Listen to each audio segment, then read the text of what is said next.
हरे कृष्णा, राधे राधे। मैं आप सबकी रश्मि सोनी और आज मैं सुनाती हूँ आप सबको गणगौर व्रत की कथा। यह व्रत चैत्र शुक्ल तृतीया को मनाया जाता है।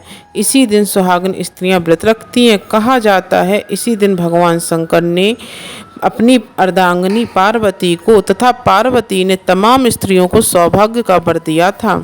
पूजा विधि विधान। पूजन के समय रेणुका की गौरी गौर बना करके उस पर चूड़ी महावर सिंदूर चढ़ाने का विशेष महत्व है।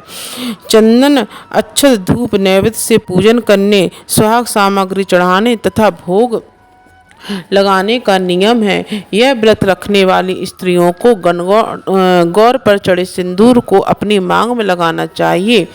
एक समय भगवान शंकर नारद एवं पार्वती को साथ लेकर पृथ्वी पर चल दिए।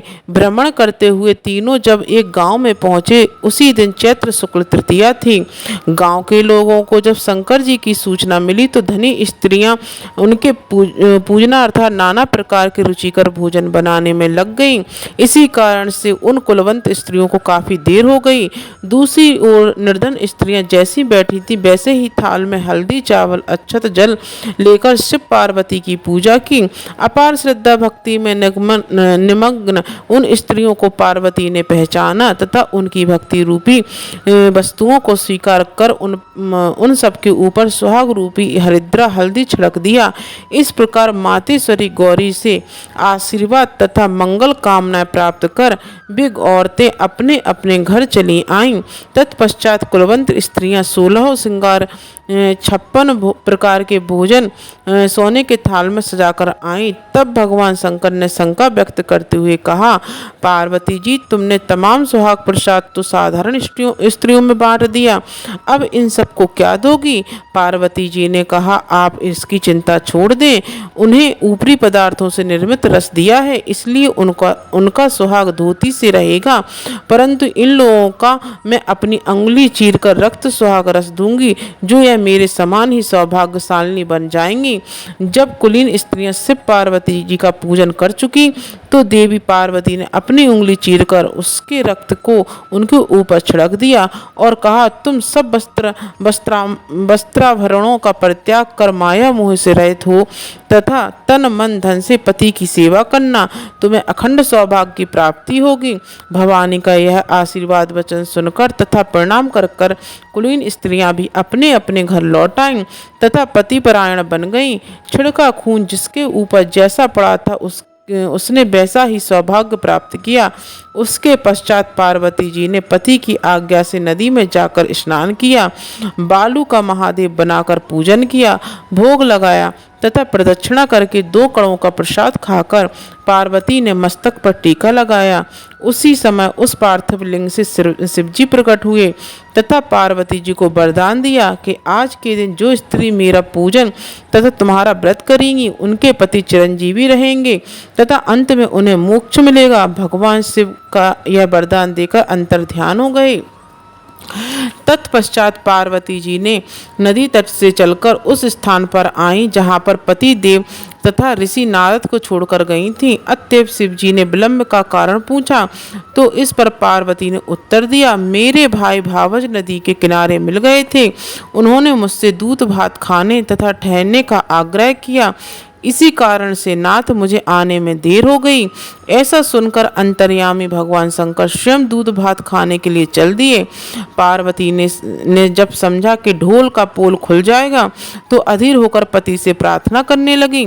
शंकर के पीछे पीछे चलती पार्वती ने जब नदी की ओर अवलोकन किया कि एक सुंदर माया का महल दिखाई दिया जिसमें शिवजी के साले तथा सहलज विद्यमान थे। ये लोग जब वहां पहुंचे तो उन लोगों ने स्वागत सत्कार किया।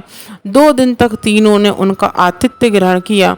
तीसरे दिन सुबह भगवान शिव ने पार्वती के चलने के आग्रह को ठुकरा दिया।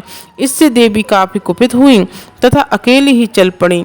मजबूर होकर महादेव को उनका अनुसरण करना पड़ा। नारद भी साथ में थे। तीनों व्यक्ति चलते चलते काफी दूर निकल आए। सायंकाल होने पर शिवजी ने बहाना किया कि मैं तो तुम्हारे मायके में अपनी माला ही भूल आया। इस पर पार्वती माला लाने को तैयार हुई, किंतु शिवजी की आज्ञा से ना जा सकी। नारद जी वहां गए जाकर देखते हैं कि ना कहीं महल का नामो निशान है, ना कहीं माला, वरन घोर अंधकार में नृशंस हिंसक पशु विचरण कर रहे हैं। इस अंधकारपूर्ण डरावने वातावरण को देख नारद बहुत आश्चर्यचकित हुए। तत्क्षण अचानक बिजली के चमकने से वृक्ष पर टंगी माला दिखाई दी। लेकर महामुनि भयातुर अवस्था में शीघ्र ही शिव जी के पास आए और अपनी विपत्ति का वर्णन कह सुनाया। इस प्रसंग को सुनकर हंसते हुए शिव ने नारद से उसका आदि मूल कारण बताया। हे मुनि, आपने जो कुछ भी दृश्य देखा वह पार्वती की अनोखी माया का प्रतिफल है। वे अपने पार्थिव पूजन की बात को आपसे गुप्त रखना चाहती थीं, इसलिए उन्होंने झूठा बहाना बनाया था। फिर उसे सत्य करने के लिए उन्होंने अपने पतिव्रत धर्म की शक्ति से झूठे महल की रचना की, परंतु सच्चाई के लिए ही मैंने माला लाने के लिए तुम्हें दोबारा उस स्थान पर भेजा था। ऐसा जानकर महर्षि नारद ने माता पार्वती के पतिव्रत प्रभाव से उत्पन्न घटना की मुक्त कंठ से प्रशंसा की। जहाँ तक उनके द्वारा पूजन की बात को छिपाने का सवाल है, वह भी उचित ही जान पड़ता है, क्योंकि पूजा